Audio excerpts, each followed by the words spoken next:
കഴിഞ്ഞ കുറേ കാലങ്ങളായി ശരിക്കും പറഞ്ഞാൽ സ്വാതന്ത്ര്യം കിട്ടിയതിന് ശേഷം നമ്മുടെ രാജ്യത്തെ പല ഭാഗത്തും പലതരത്തിലുള്ള കലാപങ്ങളും സംഘർഷങ്ങളും എല്ലാം നടന്നു വരുന്നുണ്ട്. ആദ്യഘട്ടത്തിൽ ഇത് നമ്മുടെ രാജ്യത്ത് മാത്രമുള്ള ഒരു പ്രശ്നമാണ് എന്ന് ചിന്തിച്ചെങ്കിൽ തെറ്റാണ്.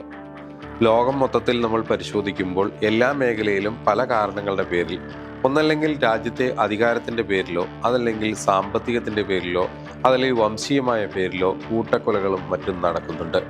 കഴിഞ്ഞ 80 വർഷത്തിനിടെ ലോകത്തെ ഏറ്റവും കൂടുതൽ സായുധ സംഘർഷങ്ങൾ നടന്നത് 2024 പഠന റിപ്പോർട്ട്. കഴിഞ്ഞ വർഷം 36 രാജ്യങ്ങളിലായി 61 ഏറ്റുമുട്ടലുകൾ രജിസ്റ്റർ ചെയ്യപ്പെട്ടിട്ടുണ്ടെന്നും ചില രാജ്യങ്ങളിൽ ഒരേ സമയം നിരവധി സംഘർഷങ്ങൾ അനുഭവപ്പെട്ടതായും ഓസ്ലോയിലെ പീസ് റിസർച്ച് ഇൻസ്റ്റിറ്റ്യൂട്ടിന്റെ റിപ്പോർട്ടിൽ പറയുന്നു. 2023 33 രാജ്യങ്ങളിലായി നിരവധിയായ സംഘർഷങ്ങളാണ് രജിസ്റ്റർ ചെയ്യപ്പെട്ടത്. ഇത് വെറും ഒരു കുതിച്ചുചാട്ടമല്ലെന്നും ഘടനാപരമായ മാറ്റമാണെന്നും 1946 2024 കാലഘട്ടത്തിലെ സായുധ സംഘടനകളിലെ പ്രവണതകൾ ഉൾക്കൊള്ളുന്ന റിപ്പോർട്ടിന്റെ പ്രധാന രചയിതാവായ സിരിയാസ് ഉസ്താദ് പറയുന്നു. ഇന്നത്തെ ലോകം കൂടുതൽ സംഘർഷഭരിതവും ഛിന്നഭിന്നമാക്കപ്പെട്ടതുമാണെന്നും ഇവർ പറയുന്നു. ആഫ്രിക്കൻ ഭൂഖണ്ഡത്തിലാണ് ഏറ്റവും കൂടുതൽ സംഘർഷങ്ങൾ നടക്കുന്നത്. ഒരു രാജ്യമെങ്കിലും പങ്കെടുക്കുന്ന കുറഞ്ഞത് 22 സംഘർഷങ്ങളെങ്കിലും നടക്കുന്നുണ്ട്. ഏഷ്യയിൽ 17, മിഡിൽ ഈസ്റ്റ് 10, യൂറോപ്പ് 3, അമേരിക്ക 2 എന്നിങ്ങനെയാണ് റിപ്പോർട്ടിൽ പറയുന്ന കണക്ക്. ഇതിൽ പകുതിയിലധികം രാജ്യങ്ങളും 2 അതിലധികമോ ഏറ്റുമുട്ടലുകൾ അനുഭവിക്കുന്നുണ്ട്.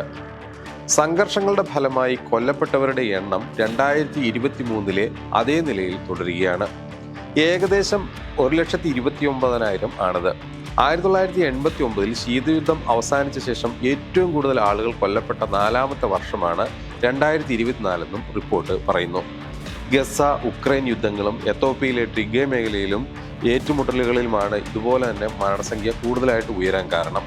അമേരിക്കയും മറ്റു ലോകശക്തികളും അന്താരാഷ്ട്ര ഇടപെടലുകളിൽ നിന്ന് പിന്മാറേണ്ട സമയമല്ല ഇതെന്നും ഉസ്താദ് പറഞ്ഞു വെക്കുന്നുണ്ട്.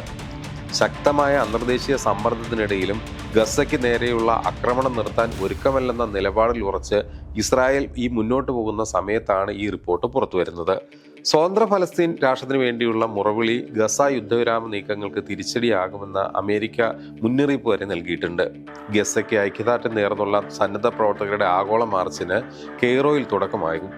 ഹമാസിനെ നശിപ്പിക്കും, അതുപോലെ തന്നെ ബന്ദികളെ മോചിപ്പിച്ച് മാത്രമേ ഗസ ആക്രമണം അവസാനിപ്പിക്കൂ എന്ന ഇസ്രായേൽ പ്രധാനമന്ത്രി ബെഞ്ചമിൻ നെതന്യാഹുവിന്റെ ആഹ്വാനമാണ് കൂടുതൽ പ്രശ്നം സൃഷ്ടിക്കുന്നത്.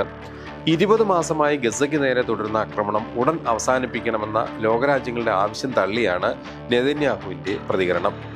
ജെറുസലേമിനെ വിഭജിച്ച് സ്വതന്ത്ര പലസ്തീൻ രാഷ്ട്രം രൂപവൽക്കരിക്കണമെന്ന ആഗ്രഹം നടപ്പില്ല എന്നാണ് നെതന്യാഹു പറയുന്നത്. ഇതോടെ ഗസയിൽ വെടിനിർത്തൽ ചർച്ച വീണ്ടും വഴിമുട്ടി. സ്വതന്ത്ര ഫലസ്തീൻ രാഷ്ട്രവുമായി ബന്ധപ്പെട്ട് വിവിധ രാജ്യങ്ങളുടെ സമ്മേളനം വിളിച്ചു ചേർക്കാൻ ഫ്രാൻസും മറ്റും നടത്തുന്ന നീക്കങ്ങളെ അമേരിക്ക രൂക്ഷമായിട്ടാണ് വിമർശിച്ചിരിക്കുന്നത്. ഇത്തരം നടപടികൾ ഗസ വെടിനിർത്തൽ ശ്രമങ്ങൾക്ക് തിരിച്ചടിയാകുമെന്നാണ് US സ്റ്റേറ്റ് വകുപ്പ് തന്നെ പ്രതികരിച്ചിട്ടുള്ളത്. ഇസ്രായേലിലെ 2 തീവ്ര വലതുപക്ഷ മന്ത്രിമാർക്കെതിരെ UK, കാനഡ ഉൾപ്പെടെ 5 രാജ്യങ്ങൾ ഉപരോധം പ്രഖ്യാപിച്ചത് ശരിയായില്ല എന്നാണ് അമേരിക്കയുടെ നിലപാട്. അതേസമയം 50ലേറെ രാജ്യങ്ങളിൽ നിന്നുള്ള സന്നദ്ധ പ്രവർത്തകർ പ്രഖ്യാപിച്ച ഗസയിലേക്കുള്ള ഗ്ലോബൽ മാർച്ചിന് ഈജിപ്റ്റ് തലസ്ഥാനമായ കെയ്റോയിൽ ഇന്ന് തുടക്കം കുറിക്കുകയാണ്. ഇവിടെ നിന്ന് അൽ ആരിഷ് നഗരത്തിലേക്കാണ് ബസ്സുകളിൽ നീങ്ങുന്ന ഈ സംഘം എത്തുക. അവിടെ നിന്ന് റഫ ക്രോസിംഗിലേക്കും ഈ മാസം 20-ന് കാൽനടയായി സഞ്ചരിക്കാനാണ് ഈ പരിപാടി പ്ലാൻ ചെയ്തിരിക്കുന്നത്. മാർച്ച് തടയണമെന്ന് ഇസ്രായേൽ ഔദ്യോഗികമായി ആവശ്യപ്പെട്ടിരിക്കെ ഈജിപ്റ്റ് തീരുമാനം എങ്ങനെയാണ് ഈജിപ്തിന്റെ തീരുമാനം എന്നുള്ളത് വളരെ നിർണായകമാണ്. ഗസയിൽ ഇസ്രായേലിന്റെ ആക്രമണത്തിൽ 57 പേരാണ് നിലവിൽ ഈ കഴിഞ്ഞ ദിവസം കൊല്ലപ്പെട്ടത്. ഇതോടെ 20 മാസങ്ങളിലായി തുടരുന്ന ആക്രമണത്തിൽ കൊല്ലപ്പെട്ട ഫലസ്തീനികളുടെ എണ്ണം 55,000 കഴിഞ്ഞു.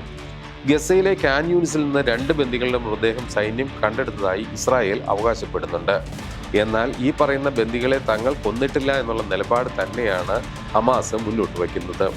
ഓരോ കാലഘട്ടത്തിലും ഇസ്രായേൽ സംഘർഷം കൂടുതൽ കൊടുമ്പിരി കൊണ്ട് കൂടുതൽ പ്രശ്നങ്ങളിലേക്ക് നീങ്ങുമ്പോഴും അന്താരാഷ്ട്ര ഇടപെടലുകൾ വലിയ തോതിൽ വരണം എന്നുള്ള നിലപാട് സ്വീകരിക്കുമ്പോഴും വലിയ തോതിലുള്ള ഇടപെടലുകൾ നടത്താൻ മിക്ക രാജ്യങ്ങളും തയ്യാറായിട്ടില്ല. ഇതെല്ലാം കൂടുതൽ കുഴപ്പങ്ങളിലേക്ക് നീങ്ങുന്ന സാഹചര്യമാണ് നിലവിലുള്ളത്.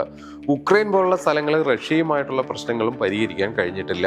ഓരോ നാൾ കഴിയും തോറും 2026 ഇനി ഈ കണക്കുകൾ നമ്മൾ എടുക്കാൻ തീരുമാനിക്കുമ്പോൾ ഏറ്റവും കൂടുതൽ സംഘർഷം നടന്നിരിക്കുന്ന വർഷം ഒരുപക്ഷെ 2025 സാധ്യതയും കാണുന്നുണ്ട്. ലോകത്തെ മുഴുവൻ മനസാക്ഷിയും അല്ലെങ്കിൽ ലോക മനസാക്ഷി മുഴുവൻ വിറപ്പിച്ചുകൊണ്ടുള്ള ഇത്തരത്തിലുള്ള തെമ്മാടി രാഷ്ട്രങ്ങളുടെ നീക്കങ്ങൾ വൻ കുഴപ്പങ്ങളിലേക്കാണ് ഈ ലോകത്തെ കൊണ്ടുചെന്ന് എത്തിക്കുന്നത്. ഏതായാലും ഒരു നല്ല നാളേക്കായി നമുക്ക് കാതോർക്കാം.